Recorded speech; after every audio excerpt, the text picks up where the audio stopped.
Chewing gum dates back to the ancient Greeks who chewed resin from trees.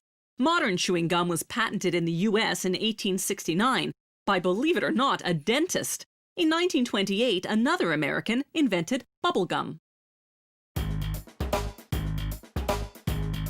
Bubble gum comes in gumballs of all colors and sizes. But for blowing bubbles, nothing beats the chewy, gooey pink stuff in the twist wrap. It all starts with a gum base, the stuff that makes gum chewy. Traditionally, the base came from tree resin. Today, it's synthetic, made of plastics and rubbers. They pour the gum base into a mixer, then add color and flavoring.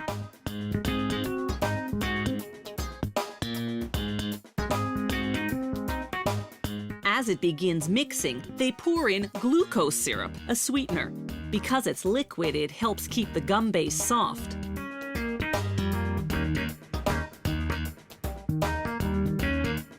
Next, they add dextrose, a powdered sweetener. They blend the ingredients for about 20 minutes. The stirring action builds up heat, which melts everything together.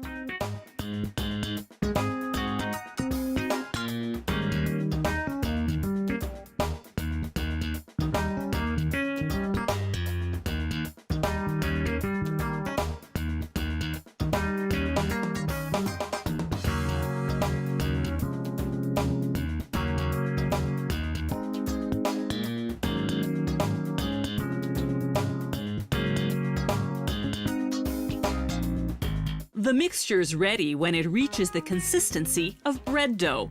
They transfer it by cart to a machine called the pre-extruder. The machine squeezes the mixture through a narrow opening, like squeezing toothpaste from the tube. This transforms the big, bulky wad into thin, manageable strips that can then go through the extruders. The extruders squeeze each strip down to the actual width of a piece of bubble gum.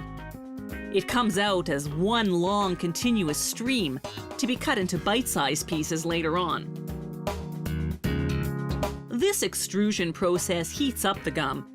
If they were to cut and wrap it now, it would stick to the wrapper. So the next stop is a cooling chamber. The gum goes in for 15 minutes at between 3 to 7 degrees Celsius.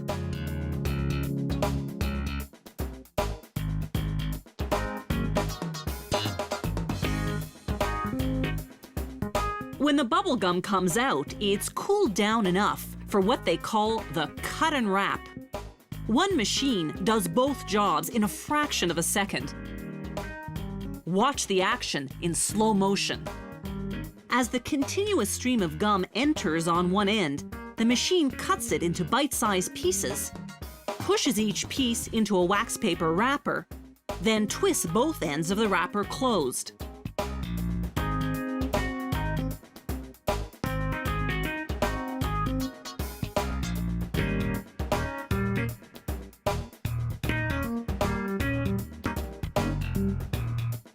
Here's the slow motion replay from a different angle.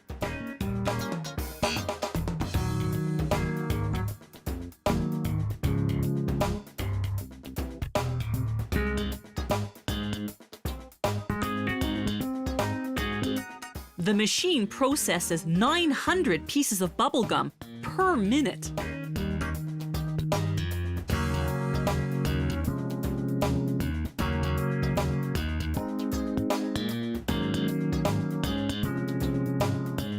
Last stop, packaging. The bubble gum moves on to a scale that automatically weighs out the right amount per tub.